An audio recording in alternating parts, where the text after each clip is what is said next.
সকাল সকাল রেডি হয়ে গেলাম। আজকে আলিপের শ্রীমণি, সো এই জন্য স্কুলে যাব। স্কুলে যে কোনো পার্টি অথবা ট্রিপে আমি সবসময় আলিফ রাফির সাথে স্কুলে যাই। আমার কাছে স্কুলে যেতে খুব ভালো লাগে। খুব ইচ্ছে ছিল টিচার হওয়ার, এই জন্যই হয়তোবা অ্যাকাউন্টিংয়ে ব্যাচেলার ডিগ্রি এবং মাস্টার ডিগ্রি দুইটি ডিগ্রি থাকা সত্ত্বেও ঘরে বসেই দিন পার করছি আমি। বাট তারপরও আলিফ রাফির সাথে যখনই সুযোগ পাই তখন স্কুলে যাই। আমার কাছে খুব ভালো লাগে স্কুলের প্রফেশনটি। আলিফ তো ভীষণ খুশি, দেখেন কত হাসতে হাসতেছে আজকে স্কুলে যাচ্ছে। এই তো আমরা ভিতরে প্রবেশ করলাম, বসে পড়লাম, আর এই যে এখন আলিফ আহমেদের নাম ডাকা হলো এবং আলিফ স্টেজে যাচ্ছে।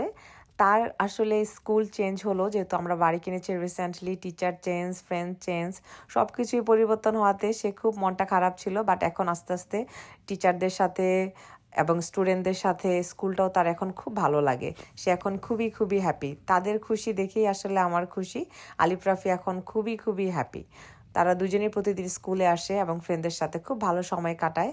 আর আমার নিজের কাছেও খুব ভালো লাগে, যেহেতু বাসা থেকে একদমই কাছে, মাত্র 1 ব্লক। পায়ে হেঁটেই আমি স্কুলে আসি সবসময় আলিফ রাফিকে পিক আপ এবং ড্রপ অফ করার জন্য। সবাই দোয়া করবেন আলিফ রাফির জন্য। আল্লাহ হাফেজ।